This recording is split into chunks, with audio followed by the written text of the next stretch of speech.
Hello, everyone, and welcome to my talk today about another fictional language. This time not Klingon, also not Esperanto, but Na'vi, the language that is famous from the movie Avatar. And questions I will answer at the end. I think it will take maybe 30 minutes or maybe 25 or something. And in the beginning, I will also talk a bit about artificial languages in general and what kind of artificial language Na'vi is. So maybe most of you will know this already, but yeah, we will see. Okay, then we can start. Yeah, Litvia le Na'vi, a quick introduction to Na'vi. Oh, maybe I forgot. Maybe a quick introduction to me first. So I'm André Müller. I'm from Germany. I'm a PhD student, and I'm writing my PhD dissertation on language contact in northern Myanmar. Yeah, and as you might know, I'm very interested also in non-natural languages, in artificial languages like Esperanto and Klingon, which I speak. Na'vi itself, I do not speak, but I really like to see the structures of some of these famous artificial languages. So I thought I will show them to you. Maybe you are also interested in learning it someday, like I haven't learned it yet, but maybe someday. Who knows? Okay, so a quick introduction to Na'vi. Let's go. First of all, constructed languages you can separate into different kinds of categories. There's, for example, the famous distinction between a priori constructed languages and a posteriori constructed languages. So a priori usually means that the language is invented without having any natural language as a base of reference. So it's not based on one natural language. For example, Klingon is a priori, and so is Na'vi. And a posteriori would mean that the language is somehow based on one or several natural languages. So, for example, if you invent a language by yourself and it's heavily based on, let's say, I don't know, Georgian, then that's a posteriori language. So Esperanto, of course, being based on European languages is a posteriori. Okay, and then you can also divide them into philosophical languages, auxiliary languages, experimental languages, and fictional languages. I will show you some examples of that. For example, a famous philosophical language is Sol Resol, invented by François Sudre, long time ago. So if you haven't heard it, that's fine. That's okay. The interesting thing is that Sol Resol is based on 7 symbols. These symbols can be represented as characters or as syllables that you can pronounce, or as colors of the rainbow, or as notes. So you could actually sing or hum or play this language on your guitar. And you can also use numbers, or you can use some shapes. And also it's philosophical because they also try to develop the vocabulary by dividing up the world of known things into categories. So there's one for animals and one for, I don't know, subcategories. And then, so actually from the shape of the word, you could in theory know what it is about. Something like, I don't know, sol, mi, re, fa.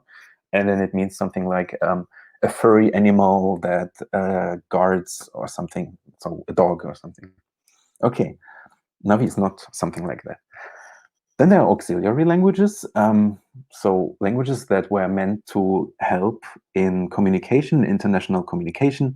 The most famous is Esperanto, of course, and there's also Ido, Interlingua. Maybe you've heard of Volapük, which was invented before Esperanto. There's also Interslavic, which is based on Slavic languages. So that's that. And there are experimental languages. I call them experimental languages because they have some design principle behind them, where they try to either test something, to test a hypothesis, or to somehow try to create something that makes it easier to, for example, communicate with computers, or create a language that is syntactically logical or something, like Lojban. So Lojban can be spoken, but it actually feels like it's a programming language or something.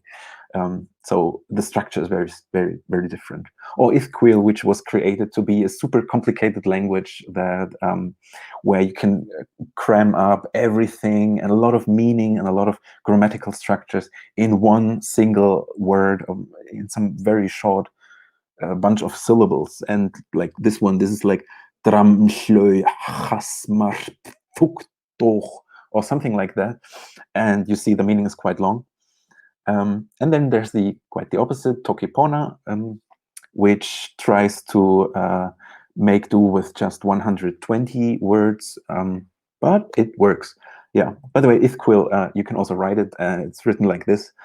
So this short sentence with a long translation can be written like that. Yeah. And then we come to fictional languages, and well, my favorite fictional language is Klingon. You can see Klingon here. That's how it looks like when it's written. And this example sentence is Chol khed v'chad et Klingon chol v'rojmoch. So I study linguistics and I teach the Klingon language. That's what I do. Yeah, Klingon, one of the most famous fictional languages. So fictional here means that it can be spoken, it can be learned, but it belongs to a fictional universe. So, for example, Klingon belongs to the Klingon species in Star Trek, and then there's Dothraki, Hashmelaz Adachajin Joris, I think it's pronounced, which belongs to the series of Game of Thrones. There's also High Valyrian, which I think you can learn on Duolingo, just like Klingon. And there's also very famously Sindarin and Quenya, the two big Elvish languages by Tolkien, made for the books and later also the movies Lord of the Rings. So here's an example in Sindarin.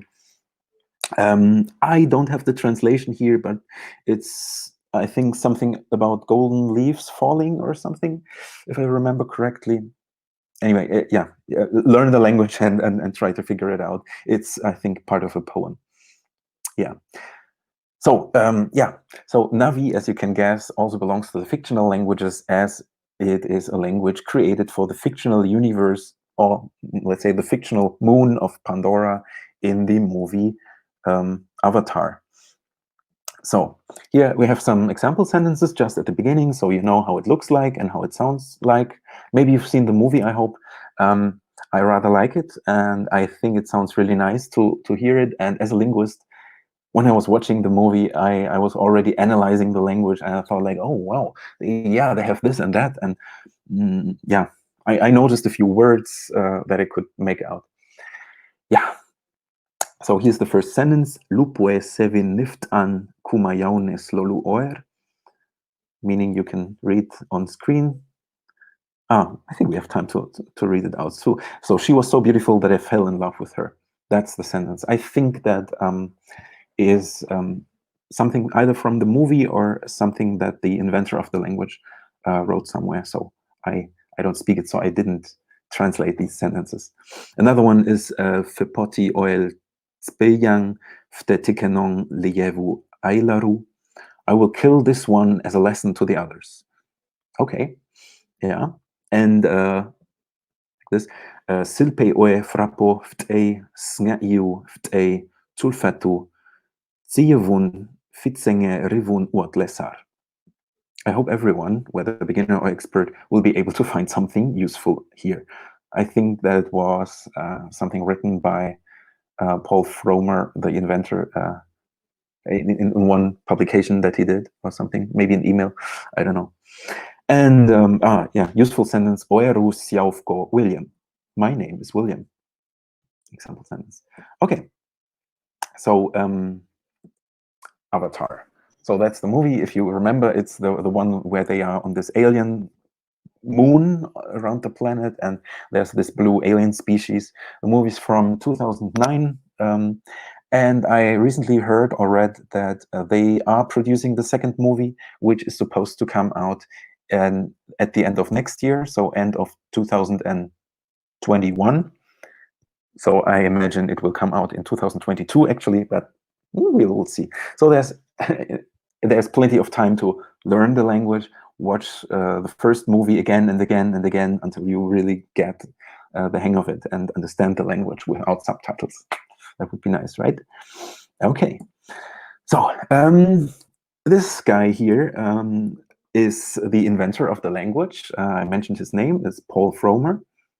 He invented it in 2005, like a bit of time before the movie. And just like the inventor of Klingon, of Dothraki and High Valyrian, and also basically Sindarin and Quenya, and so on, he is also a linguist. So yeah, I'm not sure what he worked on, but I think he worked partly on Polynesian languages. So Polynesian languages are languages spoken mostly in the Pacific Islands, and while you cannot really say that Navi is based on Polynesian languages, but he got inspired by them because they have some grammatical features and maybe some sound features that he incorporated into Navi to to make the language realistic and more interesting. Yeah. So maybe if you know a few languages, maybe from the Philippines, maybe Hawaiian or something, maybe you will recognize a few features I will present to you now. And we start with the phonology, the pronunciation. So this is a chart, as we use in linguistics, about the of the consonants of Navi. And if you have heard my talk on Klingon, this language is much less, has fewer exotic sounds, I would say. So there's p, t, k, normal plosives. And there's also the glottal stop, just like in Klingon. That's the sound that you produce when you say something like "oh." It's in the middle in there. And then P, T, and K exist with a written X behind it, and that's actually the mark for an ejective in the International Phonetic Alphabet. You use an apostrophe there. So these are produced. It's a bit difficult to explain how they are produced. So you basically produce them at the point of articulation, like the P with the lips, the T behind the teeth, and the velar sound in the back of the mouth. But you also close your vocal cords and you press some air up. Better watch another YouTube video about this. But pronounced they are so this sounds like some people think these are click sounds. They are not, but they produce some interesting sound effects. So it's like beatboxing a little bit. Okay. You have these sounds, by the way, in Caucasian languages like Avar, Tsaz, Georgian, Chechen, also in some Semitic languages like Amharic and Tigrinya, and in some languages of Northern America like Navajo, and also Mayan languages. So they are not so rare. Then there's a ts, then there's f and s and h, v, z, m, n, n.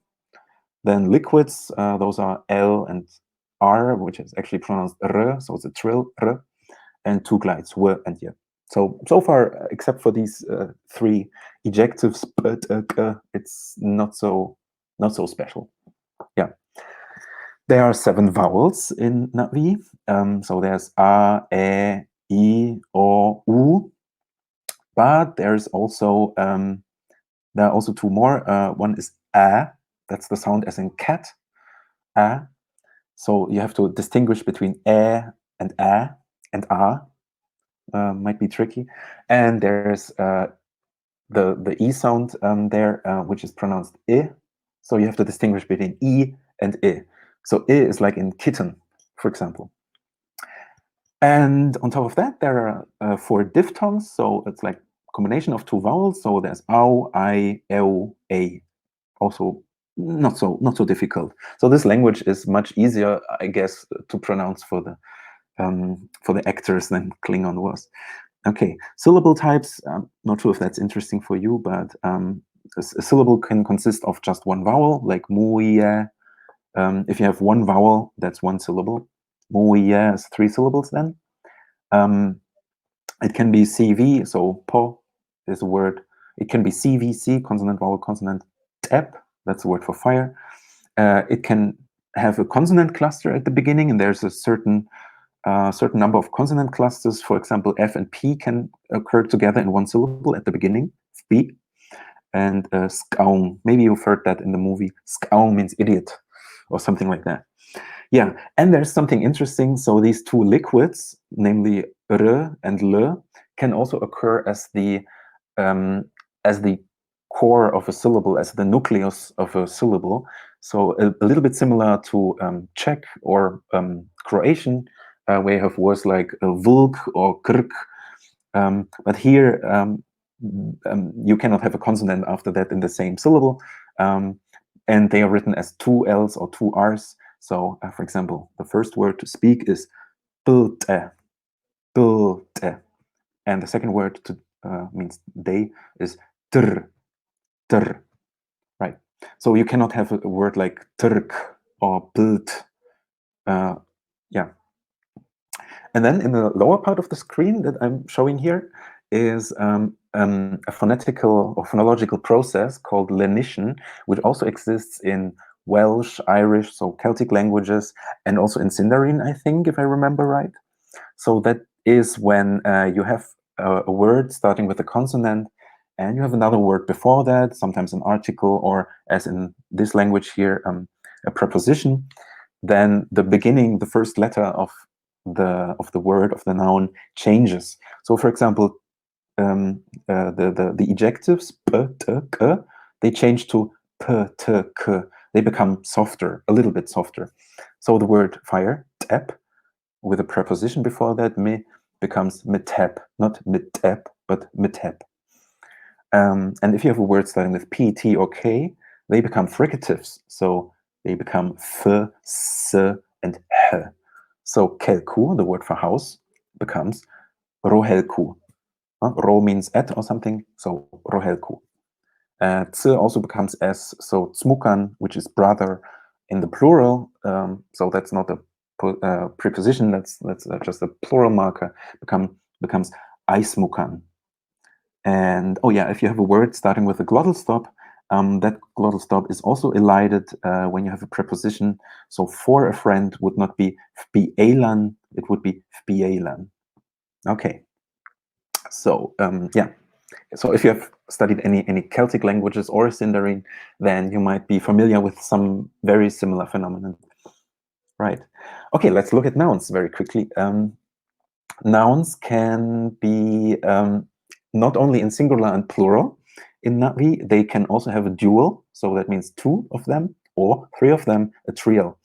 So tok is the word for body. If you have two, if you talk about two bodies, then you put me in the front and you apply the lenition. That's why the plus is there. So tok becomes mesok, two bodies. In the trio, you have pe, so pesok means three bodies, and in the plural, that's the word we just had something similar, isok. And in colloquial speech, so he also invented colloquial speech for this, you can also just say sok.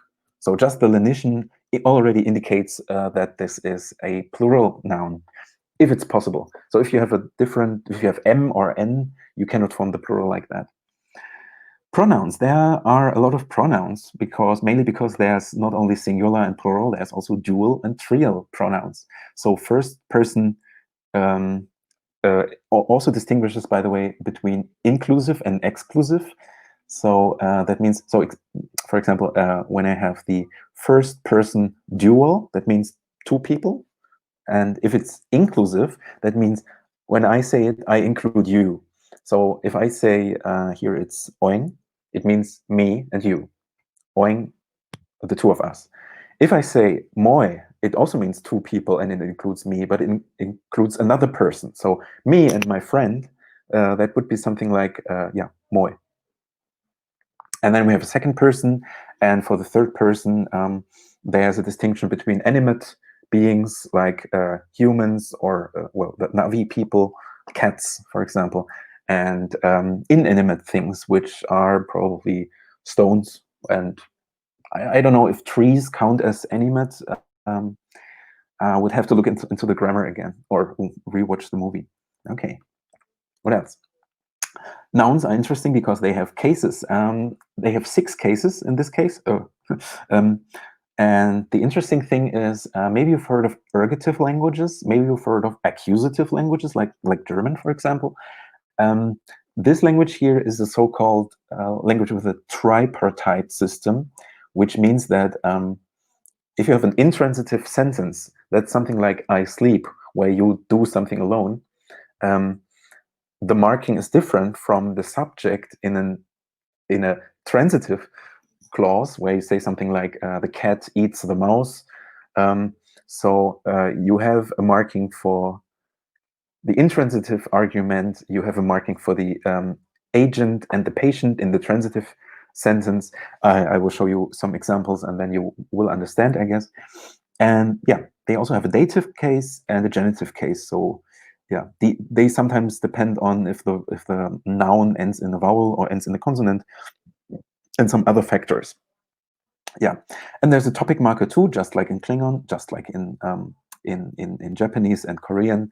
But I don't know how this one works. You would have to look it up. So how does it work with the subject and object? So if we have a sentence like the first one here, the viper wolf sleeps, nantang hahao. Nothing is marked. The viper wolf itself is basically unmarked, just like in the sentence if it would be in English or German. That's the S case, no marking. But if you have a transitive sentence and the viper wolf is doing something to someone else, like a person, the viper wolf bites the person, then you have to mark the agent, the one who does something, and you have to mark the patient, the one that is basically the victim of the action. So nantangil frip tutet. So the ergative here is marked with il, and the accusative is marked with t, right? So you always know what is happening where. This is very, very nice. Tripartite system. It's really rare in the languages of the world. Right now I cannot think of any natural language that has that, but I think there might be some. Yeah. Now to verbs. Verbs are also a bit complicated, but they don't appear to have a lot of suffixes. They have infixes instead. An infix is something like a prefix or a suffix, but it goes inside the word. You might know this from languages like Tagalog or other languages of the Philippines, which have that. So this language has it too. For example, take the word taron, to hunt.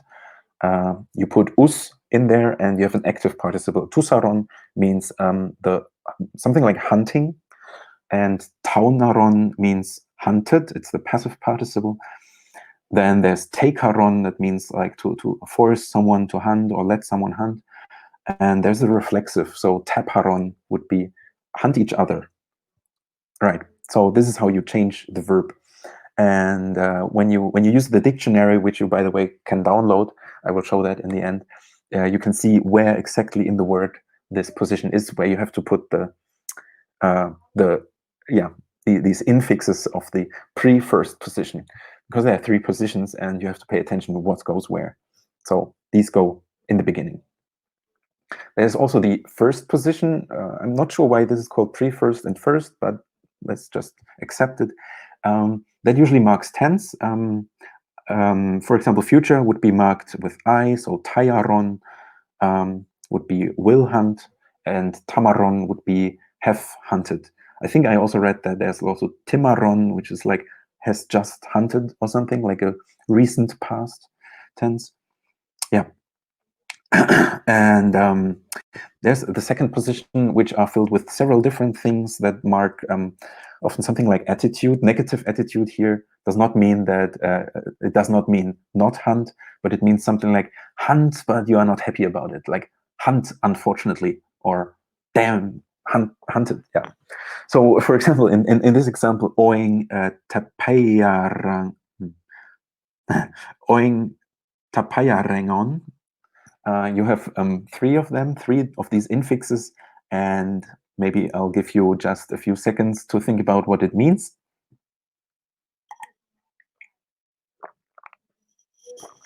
time's up. So it means something like, so oing, that was the two of us, you and me. So that's you and me will hunt each other, unfortunately. Something like that. That could be a translation of this sentence. Yeah, makes it a bit difficult to hear the noun, because tapayarangon, where do you hear the taron in there? But it's I imagine it's a little bit similar to learning Arabic, where you also put in stuff between the consonants, and then yeah, stuff happens. Okay, some grammar trivia, some interesting things we can learn about the language. It has very free word order. Unlike Klingon, which has a really rigid word order, but here you can move stuff around. You can put the subject at the end or at the beginning or in the middle, and the verb here and there, adjectives in front or after the noun, because you remember everything is marked. So the subject is marked, the object is marked. You always know what does what to whom. Second thing is adjectives. As I said, they can come before the noun and after the noun, and they in both cases they are marked with the letter or the affix a, a bit like in Esperanto, right? So if you say beautiful night, you say lora ton. Lor means beautiful, ton is the night, lora ton. But if you turn it around, the suffix, the adjective suffix, becomes a prefix. So tonalor. So it's basically you put them in any order that you want, but you always have to put the a in between. So if I use Esperanto as an example, it would be like bona nocto, but then noctao bon. Noctoa bon. Okay. Yeah. I don't know if that appears in any language, that you can switch them and have to put something in between. In any natural language, I don't know. Numbers are also interesting because they have a base 8 system, an octagonal system. I think that's because the Navi have only like 3 or 4 fingers on each hand, so they count to 8, and after 8 they would start with 8 plus 1 again. So as you can see here, au mune pe tsin mr pukap kine vol, and then mevol. You can see me is like a short form of mune. It's also the dual marker. So mevol is actually 2 times 8, 16. Evol is 3 times 8, so it's 24, and so on. And some of these numbers also get shortened. So I think vol becomes vo when you use it as a in a compound number. Like I have the example with 50 here. So it's not. So puvomun, puvol is 48, so that's 6 times 8. So it's not pukap vol mune, it's puvomun. And if you want to say your age or something, then you have to calculate in your head first. So for example, I'm 35, so I have to think, okay, 32 is tsivol plus 3 is a, and then you would have to know that a becomes pe, and then it's tsivope. So tsivope. That's 35. Yeah. And we get to some useful phrases that you can use. So the greeting in this language is kalte. And there's another greeting that is often translated as I see you, or well, that's the literal translation, o elngati kameye. I think you hear that in the movie as well. Welcome would be zola u ni perte. Zola u ni perte. Thank you would be irayo. You're welcome, Kea Tekin. What's your name? Fiapevko Siaungar. And the answer, we had that before, Oeru Siauvko Andre. I didn't understand would be Ket Slolam. I love you would be Nga Yaune Lu Oer. And if you have paid attention in the pronoun section, you will notice that Nga is actually the word for you. Very confusing if you have learned any Sino-Tibetan language, because Nga usually means I, but here it means you. And OR is, I think, the dative of the first person. So something like "you are dear to me" not sure what the literal translation here is. Yeah, good luck is Tripa Siaivi. Good night is Ton Lefpom. Ton, you remember from the example we just had. And goodbye, Ewa Ngahu, or Kuye Vame. And something else I want to show you, so you can go on learning the language by yourself if you want. There is a website called Learn Navi. That's learnnavi.org. I have no affiliation with this website. I'm not even a member on the forum there, but I've always have planned to learn this language someday, maybe before the second movie. And you find a lot of information there. So not only a forum, but you also find a dictionary which you can download as a PDF, or you can just browse it online. You can have it displayed there and just use Control F to search it. And there are also at least two grammars. One is a it's funny. One is a full grammar with around 65 pages with everything that we know about this language. And the other one is a short grammar with, I think, 45 pages. It's just a little bit shorter, but I think it's easier to understand that. So try both. Start with the short one and then try to read the big one. Yeah, I think there are also some vocabulary decks on Memrise, if I remember correctly.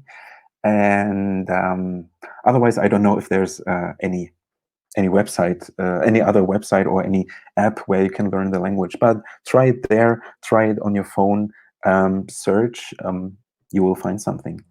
Yeah, also interesting, my last slide. If you look at the dictionary that you can download, you will see the pronunciation as well.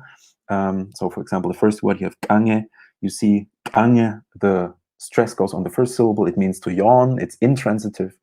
And you also see the little dot after the k and after the ng. I think these are the positions where the infixes go. So if you want to say I yawned, I think it would, also in the past, would be something like oe kamange, I assume. Yeah. Yeah, I hope you can take some time to learn this language if you want. And I think now it's time for questions. So I hope they are going to be displayed in the screen so that I can answer them. What fictional languages do you speak or learn, and what resources do you use for them? Okay, so as I said, I speak Esperanto, which is not a fictional language, but I speak Klingon, and for Klingon, I use books. There's a Klingon dictionary and some other books on Klingon, and I use them to learn that. And then later I learned a little bit online by communicating with people, not only in Klingon, but also about Klingon, reading what they say and trying to figure out how to say stuff in Klingon. Yeah, that's basically the only fictional language that I speak. I used to know a little bit of Sindarin and Quenya, but not enough to speak it. I can write Sindarin and Quenya, but just the alphabet, the script. And that's all. Dothraki, I have a small book about Dothraki, but I have never learned it. Yeah. Navi, maybe someday. Where does the stress fall? Oh, I was hoping that nobody would ask this question because I personally don't know by heart, but I think I remember that the stress is non-predictable, at least in part. So that's why the grammar always has an underline under the stressed syllable. Maybe for some kind of parts of speeches you can predict where the stress falls, but otherwise you would have to rely on the grammar or on the vocab on the word list. Where does lenition happen? In which positions? Maybe I go back to the slide with the phonology and here. So lenition happens at the beginning of the word always. So it's always the first letter or the first sound that gets lenited. Lenited. When does it happen? It happens after prepositions, and it happens after the after the dual, trial, and plural marker.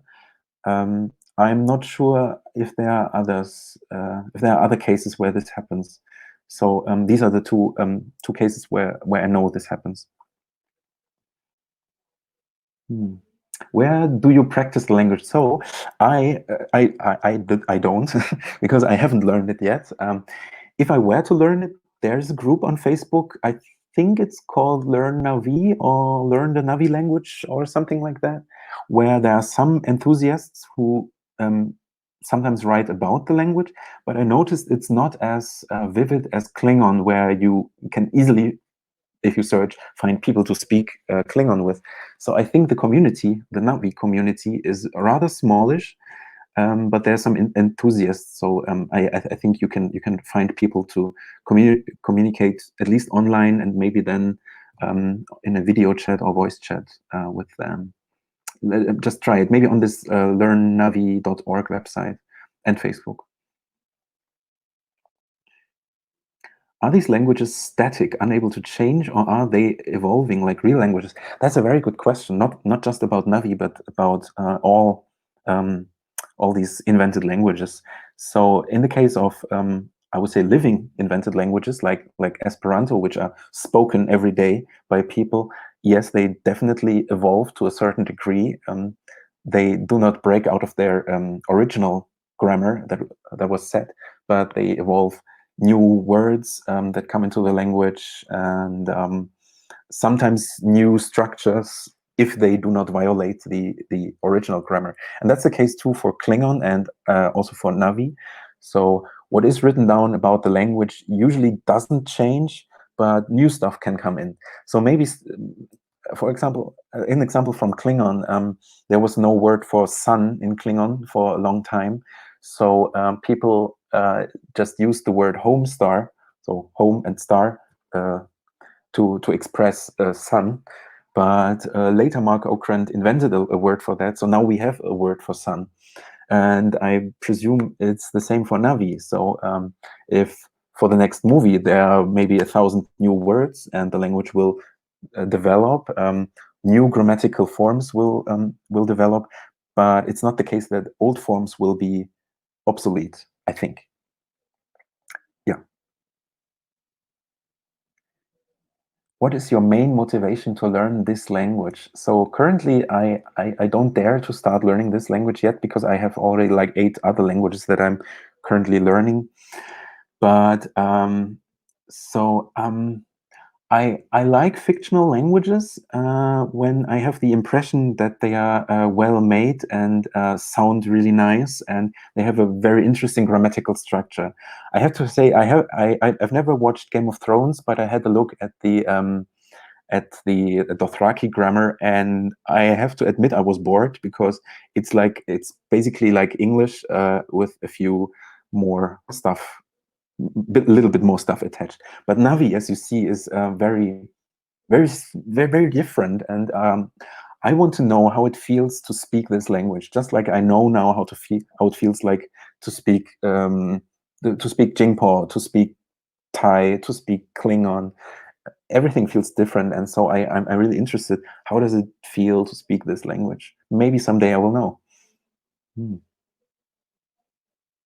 Does any official grammar dictionary of Navi exist? Well, official, yeah. I think official in the sense that it contains all the words of the language, yes. But I think both the grammar and the dictionary that you can find on learnnavi.org are not made by Paul Frommer himself, but is made by fans who looked through all emails that Paul Frommer has ever sent, and all the dialogue and the movie and everything, and just compiled everything and tried to write the grammar from the material that exists, just like people nowadays try to figure out how Etruscan or any old language, Sumerian, works just from the fragments of texts that we have. Yeah. So is it official? Yeah, maybe. Are there any official exams to test your proficiency in these fictional languages? So for Esperanto, yeah, there's the Ker exameno. which you can take up to C1 level. So that exists. So it's like the European reference frame. For Klingon, there is a test called Klingon Language Proficiency Certificate, KLPC, which has 3 levels, like a basic level, intermediate level, and the advanced level. And you can take these tests at Klingon meetings, like the KEP-A or the KEP-HOM. Yeah, you have to know the grammar, and you have to know a certain amount of vocabulary to pass that. If that exists for Navi, I don't know, or for Sindarin, I have no idea.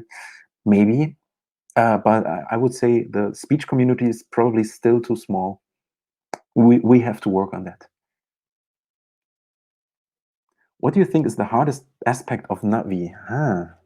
So I have read the grammar and the short grammar each, and also yeah, try to watch some stuff on it. What is the most difficult aspect? For me, the most difficult aspect is that all these words are completely new to me. So it's, as I said, a posteriori. So I can't say, oh, I know this word from, I don't know, Persian or Russian or something. So everything is new. And yeah, and I think the most difficult aspect is probably verbs again, because if you see a word like, let me just search the slide again. If you have a word like the one in the bottom, like tapayarangon, oh yeah, no, you can see it, tapayarangon, would you immediately know that it's a verb?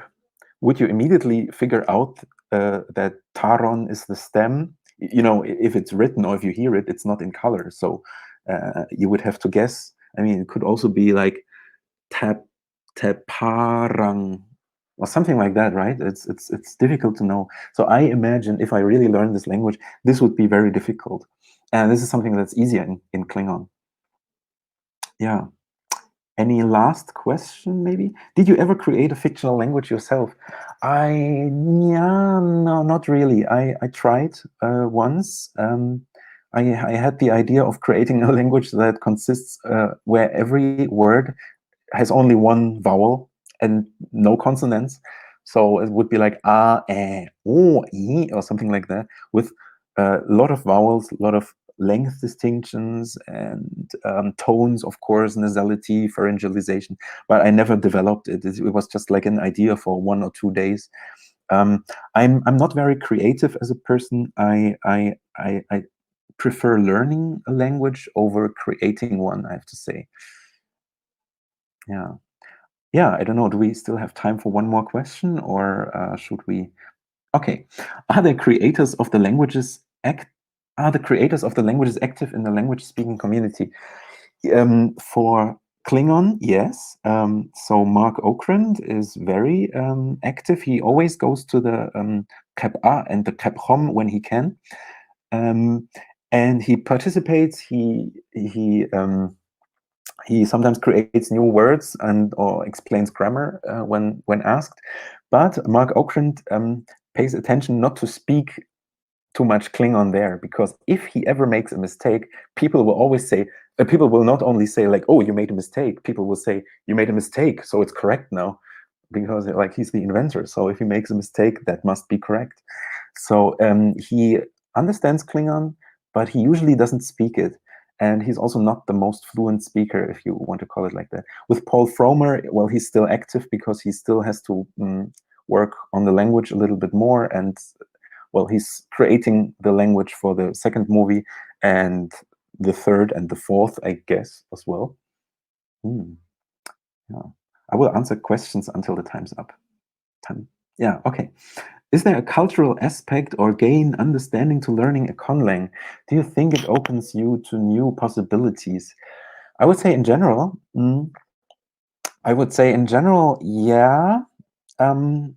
If you learn a language, it always helps you to understand other languages. So, for example, Klingon helped me to understand linguistics better and to understand other languages better, like even like Tsez or like Asian languages. So these languages will help you understand how infixes work and how ergativity works. So that's something good. Culturally, well, I mean, it helps as much as the movie might help. You might get a view of how different languages can be, but it's not the case that you learn something from this language that is like essential, that you can use for the rest of your life, except if you meet with these people who speak that language and you build up friendships and learn stuff from them by using that language, which I do with Esperanto. With Klingon, I have talked it before, but yeah, I really need to use it more, I think. Yeah, I think that answers it, and that was the last question. I hope you enjoyed my talk, and I hope some of you might have the idea of, well, let's try out this language. Everything is there, you can find it. I would love to have someone who learns it, so that also gives me some push to learn it as well. Yeah, well then, thank you.